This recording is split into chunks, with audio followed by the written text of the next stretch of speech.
সম্মানিত দর্শক, আজকে আপনাদের শেখাবো নেকাব সহ হিজাব কিভাবে কাটিং ও সেলাই করবেন। আপনারা অনেকে হিজাব তৈরি করতে পারেন কিন্তু হিজাব সুন্দর হয় না, আবার অনেকে সঠিকভাবে হিজাবের কতটুকু পরিমাণ কাপড় নিতে হবে এটাও অনেকের জানা নেই। তো মনে রাখেন কাপড়ের হিসাব, যদি আপনারা 2.5 হাত বহরের কাপড় নেন, নেকাব সহ হিজাব তৈরি করলে 3 গজ পরিমাণ কাপড় লাগবে। আর যদি 2 হাত বহরের কাপড় নেন, নেকাব সহ হিজাব তৈরি করলে 3.5 গজ পরিমাণ কাপড় লাগবে। তো এখানে আমি 2 হাত বহরের 3.5 গজ পরিমাণ কাপড় নিছি। আমরা সর্বপ্রথম এই কাপড় থেকে আমরা নেকাবের কাপড়টিকে বের করে নিব। সম্পূর্ণ কাপড়ের ভাঁজটা এক পাট করতে হবে। প্রথমে দেখেন ঠিক এরকম এক পাট করার পর ঠিক এই পাশ থেকে সামনের দিকে একটি ভাঁজ করতে হবে। এভাবে ভাঁজ করে নেওয়ার পর এখান থেকে নেকাবের লম্বার মাপ নিতে হবে। তো দেখেন নেকাবের লম্বা কতটুকু রাখবেন। যদি লম্বা মানুষ হয় তাহলে 23 থেকে 24 ইঞ্চি নেবেন। যদি মিডিয়াম বা খাটো হয় তাহলে 22 ইঞ্চি অথবা 23 ইঞ্চি নেবেন। এখান থেকে দেখেন আমি 22 ইঞ্চি লম্বা নেকাবটি কাটিং করব।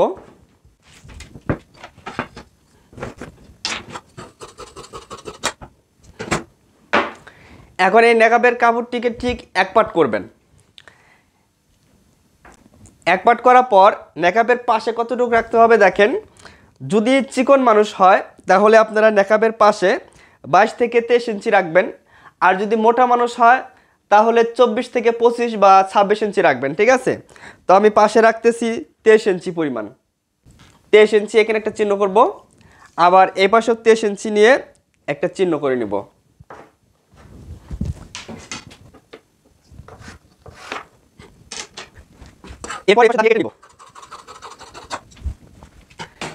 এরপর এই কাপড়টিকে এভাবে একটি ভাঁজ করে দিব। আমার দিকে আটকানো অংশ রাখছি, সামনের দিকে রাখছি খোলা অংশ। এটা হচ্ছে লম্বার দিক। তো আমাদের এই যে এই কোণাটা সুন্দর একটু গোল করে নিব, তাহলে দেখতে ভালো লাগবে।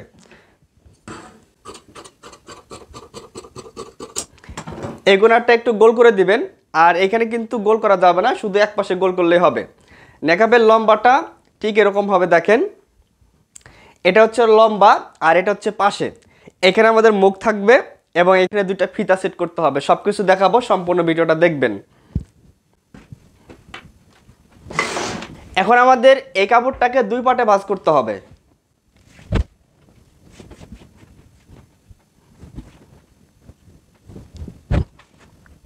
তো দেখেন কাপড়টা এভাবে ভাঁজ করে আমি 2 পাট করে নিলাম। এখানে দেখেন 2 পাট কাপড়।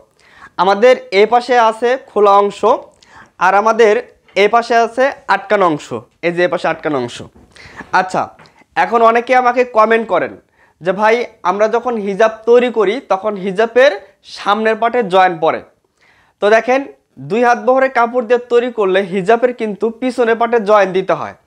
তো সেই জয়েন্টটা যদি সামনের পাটে পড়ে তাহলে দেখতে খারাপ লাগে। এই বিষয়টা অনেকে কমেন্ট করেন। তো দেখেন এই যে কাপড়ের ভাঁজটা যদি আপনি সঠিকভাবে করতে পারেন তাহলে কিন্তু জয়েন্টটা পিছনে পড়বে। দেখেন কিভাবে কাপড়ের ভাঁজটা করি। মনে রাখবেন কাপড়টিকে 2 পাট করার পর হাতের ডান পাশে খোলা অংশ রাখবো, হাতের বাম পাশে আটকানো অংশ, অর্থাৎ এই পাশে আটকানো অংশ। এই আটকানো অংশর এই পাশের কোণার থেকে দেখেন এই পাশে আটকানো অংশ, এই আটকানো অংশর এই কাপড়টাকে ঠিক এইভাবে ভাঁজ করে দিব। এইভাবে ভাঁজ করার পর ঠিক এভাবে আমরা ঘুরিয়ে নিব। তো দর্শক এখন দেখেন এখানে আমাদের 4 পাট কাপড় হইলো। তো এই কোণার থেকে আমাদের লম্বার মাপ নিতে হবে। নিচেরটা হবে ঘের আর এখানে হবে ক্যাপ বা যেটাকে টুপি বলা হয়, এখানে সেট করব। এখন লম্বার মাপটা নিয়ে নেবেন কিভাবে দেখেন। এইখান থেকে ধরে আপনার যার যতটুকু প্রয়োজন নেবেন। এইখান থেকে আমি নিব 41 ইঞ্চি লম্বা সেলাই সহ 41 ইঞ্চি। ঠিক এইভাবে ইঞ্চি টেপটা আস্তে আস্তে ঘোরাবো। এইখানে ঠিক রেখে নিচের দিকটা শুধু সরিয়ে নিব।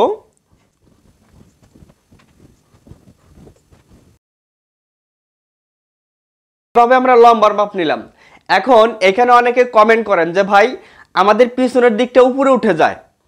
পিছনের দিকটা যাদের উপরে উঠে যায় তারা কি করবেন দেখেন, এ পাশে কিন্তু আটকানো অংশ, ঠিক আছে, এ পাশে যে আটকানো অংশ আর এ পাশে দেখেন একটা আছে আটকানো অংশ আর একটা হচ্ছে খোলা অংশ পায়ের সাইড। তো যাদের পিছনের পাটটা উপরে উঠে যায় তাদের জন্য পিছন পাটে 1 ইঞ্চি বাড়তি নিতে হবে। সামনের পাটের এখানকার থেকে এইখানে পিছন পাটে 1 ইঞ্চি অথবা 2 ইঞ্চি বাড়তি নেবেন। আমি এই হিজাবটার পিছন পাটটা আমরা 2 ইঞ্চি বড় করে দিচ্ছি, তাহলে আমাদের আর সামনের পাটটা নিচে নামবে না এবং পিছনের পাটটা উপরে উঠবে না। পরার পর সামনের এবং পিছনের পাটটা অ্যাকুরেট থাকবে। তো দেখেন এই দাগ থেকে এইখানে ধরে আরো 2 ইঞ্চি আমি বাড়িয়ে দিলাম। দেওয়ার পর ঠিক এইভাবে আমরা এই পর্যন্ত শেপটা মিলিয়ে দেব। দেখেন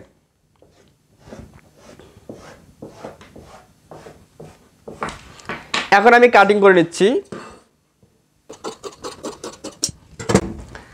হিজাবের লম্বাটা আমরা কাটিং করে নিলাম।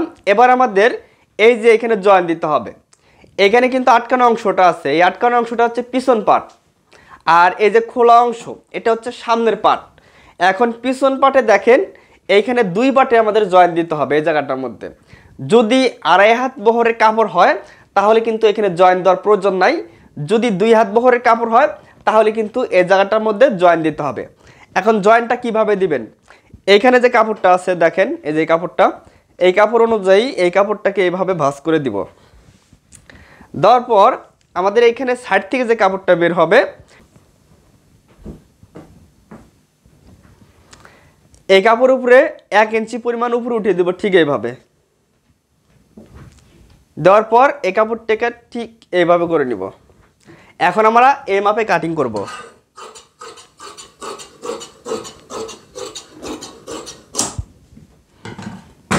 এখন আমি দেখিয়ে দিচ্ছি, এই যে জয়েন্টটা আমাদের পিছন পাটে চলে গেল। এখানে জয়েন্ট দিয়ে ছোট বড় হলে আবার কেটে নিব, তাহলে আমাদের জয়েন্টের কাজও কমপ্লিট। এখন আমাদের শুধু এই কোণাটার মধ্যে একটু চিহ্ন করতে হবে, যাতে করে আমরা সহজে বুঝতে পারি বা মনে রাখতে পারি যে এই চিহ্নর এখানে আমাদের ক্যাপ বা টুপিটা সেট করতে হবে। এই কারণে এখানে চিহ্নটা আমরা করে নিব। এখন আমরা যেটাকে ক্যাপ বা টুপি বলা হয় সেটা কাটিং করব। তো দেখেন এটা দিয়ে ক্যাপ বা যেটাকে টুপি বলা হয় এটা কাটিং করব, বা ক্যাপ বা টুপিটা কত ইঞ্চি নিতে হবে একদম সহজে বুঝিয়ে দিচ্ছি। প্রথমে কাপড়টিকে এভাবে ডাবল ভাঁজ করতে হবে। আমার দিকে আটকানো অংশ রেখে সামনে খোলা অংশ রাখবো। এটার পাশে আমরা কতটুকু নিলাম দেখেন, এটার পাশে 5 ইঞ্চি রাখবো। 5 ইঞ্চির বেশিও নেওয়ার প্রয়োজন নাই বা কমও নেওয়ার প্রয়োজন নাই, 5 ইঞ্চি নিলে যথেষ্ট হয়ে যাবে। 5 ইঞ্চি পাশে রাখলাম। এবার আমাদের এইখান থেকে ক্যাপের লম্বাটা রাখতে হবে। ক্যাপের লম্বাটা দেখেন আমরা 10 ইঞ্চি নিলাম। 10 ইঞ্চি নিয়ে এখানে আমরা কেটে নিব। তাহলে ক্যাপের মাপটা কি আবারও বুঝিয়ে দিচ্ছি। পাশে রাখছি 5 ইঞ্চি আর লম্বায় রাখছি 10 ইঞ্চি। এরপর ঠিক এইভাবে একটি ভাঁজ করে দিব। দেওয়ার পর যে পাশে খোলা অংশ থাকবে এ পাশে একটু রাউন্ড শেপ করতে হবে। আটকানো অংশের এই পাশে কিন্তু রাউন্ড শেপ করা যাবে না, খোলা অংশের এই কোণার এইখানে রাউন্ড শেপটা করতে হবে। এইখান থেকে খুব সুন্দর করে আমরা একটু শেপ দিয়ে দিব, গোল শেপ। ঠিক এইভাবে দেখেন, ঠিক এইভাবে শেপটা দিয়ে দিবেন, তাহলে এই ক্যাপটা সুন্দরভাবে মাথার মধ্যে সেটিং হবে বা মাথার মধ্যে বসবে ভালো। ঠিক আছে, তো এবার আপনাদের হিজাবটা সেলাই করে দেখাচ্ছি। তো সর্বপ্রথম ঘেরের যে নিচে জয়েন্ট পড়ছে সেই জয়েন্টটা দিব। ঠিক এইভাবে জয়েন্টের কাপড়টা সুন্দর করে ধরে আপনারা হিজাবের ঘেরের যে জয়েন্ট সেই জয়েন্টটা দিবেন। এটা যদি 2.5 হাত বহরের কাপড় নেন সেক্ষেত্রে এই জয়েন্টটা দিতে হবে না।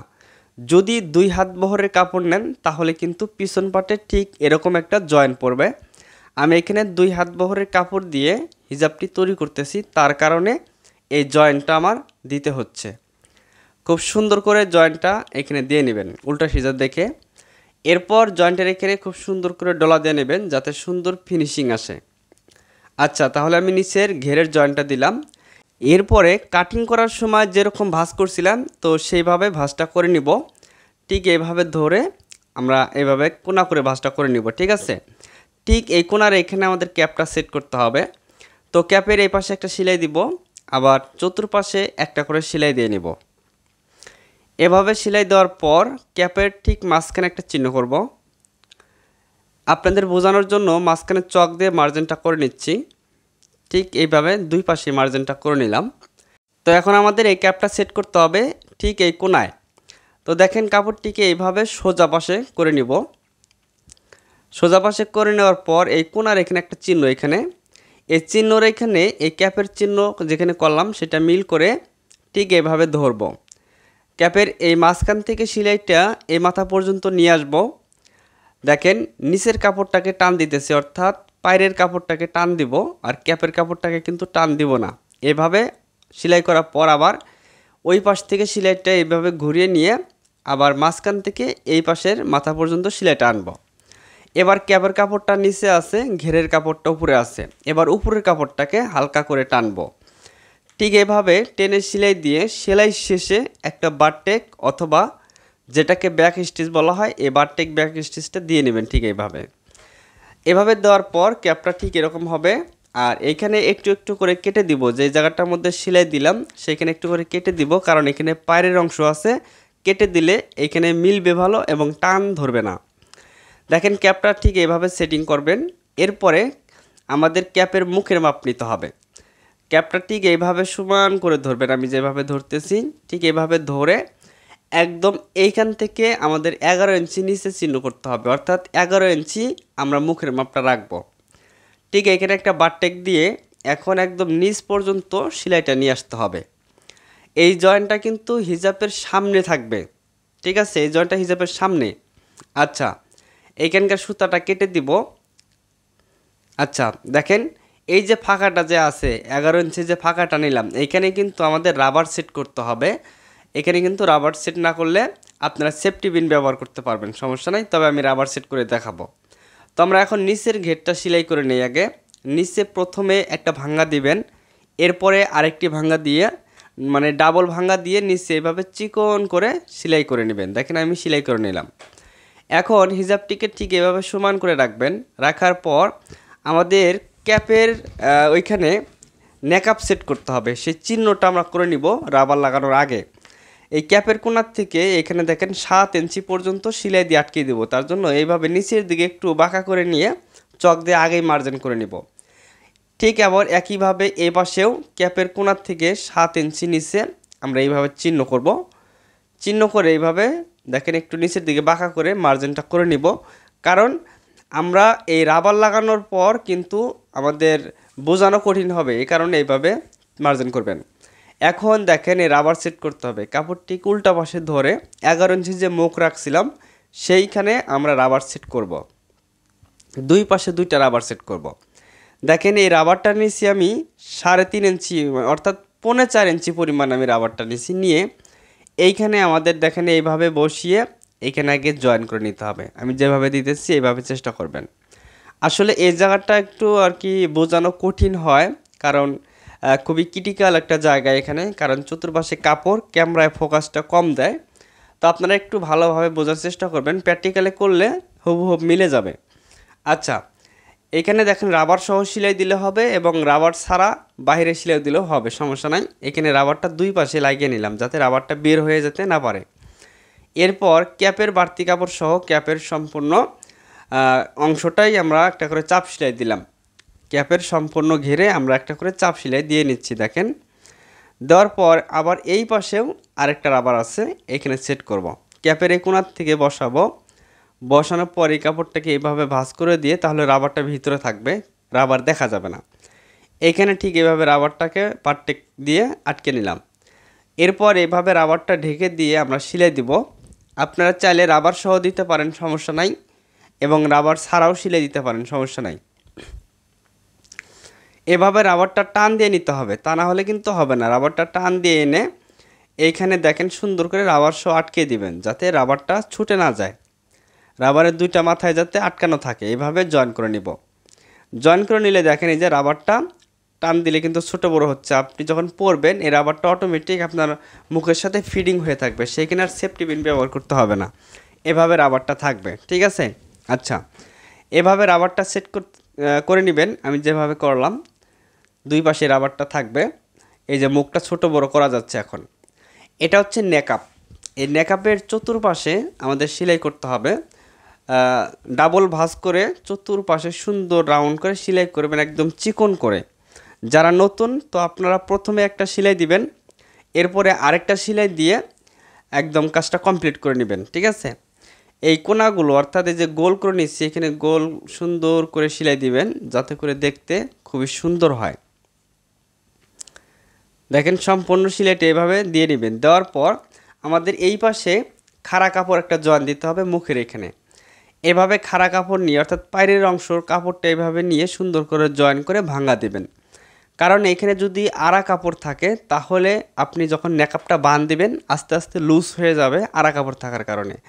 আর যদি এখানে খাড়া কাপড় দিয়ে এইভাবে জয়েন দিয়ে ভাঙাটা দিতে পারেন তাহলে আর এই কাপড়টা লুজ হবে না। আপনি যখন মুখের সাথে বাঁধ দিবেন তখন একদম টাইট ফিটিং হয়েই থাকবে।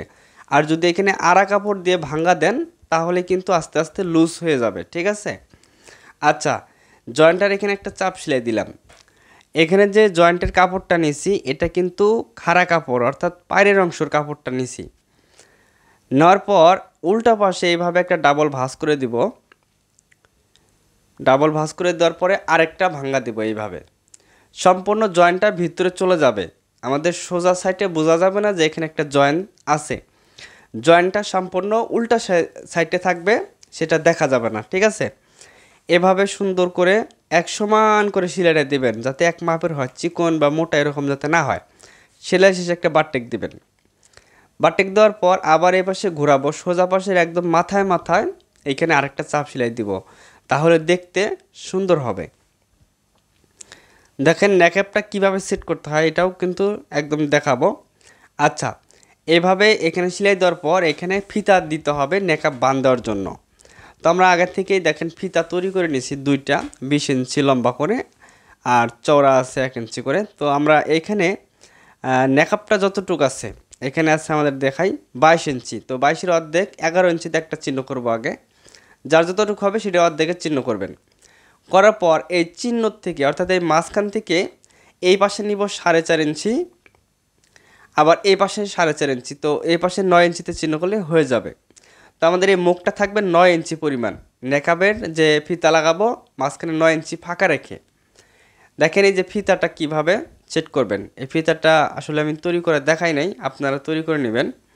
খুব সুন্দর করে এখানে বারটেক দিতে হবে। বারটেক না দিলে কিন্তু খুলে যাবে, কারণ যেহেতু এই ফিতা দিয়ে আমরা নেকআপটাকে ভালোভাবে মুখের সাথে বাঁধিয়ে রাখবো, এ কারণে যাতে এই ফিতাটা খুলে না যায়, এই কারণে খুব সুন্দর করে বারটেক দিয়ে এই ফিতাটা সেট করতে হবে। দেখেন দুই পাশে দুইটা ফিতা থাকবে, এই ফিতা দিয়েই কিন্তু আমাদের নেকআপটা মুখের সাথে ফিটিং হবে। এই যেরকম ফিতাটা আপনারা লাগিয়ে নেবেন, ঠিক আছে।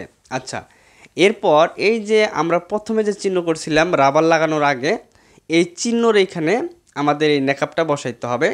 নেকআপের যেটা চিকন অংশ, এই চিকন অংশটা এখানে একদম ক্যাপের মুখের থেকে ধরে 7 ইঞ্চি পর্যন্ত আমরা সেলাই দিয়ে আটকে দেব, ঠিক এইভাবে। এপাশে হয়ে গেলে দেখেন, আচ্ছা এপাশে হয়ে গেলে আবার নেকআপের এই পাশে আরেকটা অংশ আছে, এটাকে জয়েন করতে হবে। ক্যাপের একদম কোণার থেকে ধরে এই যে নেকআপের এই যে লম্বার দিকটা, নেকআপের লম্বার দিকটা যেটাখানে চিকন করে সেলাই দেওয়া হয়েছে সেইখানে কিন্তু সেলাই দিতে হবে। ঠিক এভাবে বসিয়ে এইখানে যে চকের যে চিহ্ন করছিলাম 7 ইঞ্চি পরিমাণ, এখানেও এইভাবে জয়েনটা করে নিব। তো দর্শক আসলে আপনাদের চেষ্টা করলাম বোঝানোর জন্য। ভিডিওটি ভালো লাগলে লাইক কমেন্ট শেয়ার করেন আর চ্যানেলটিকে সাবস্ক্রাইব করে রাখেন।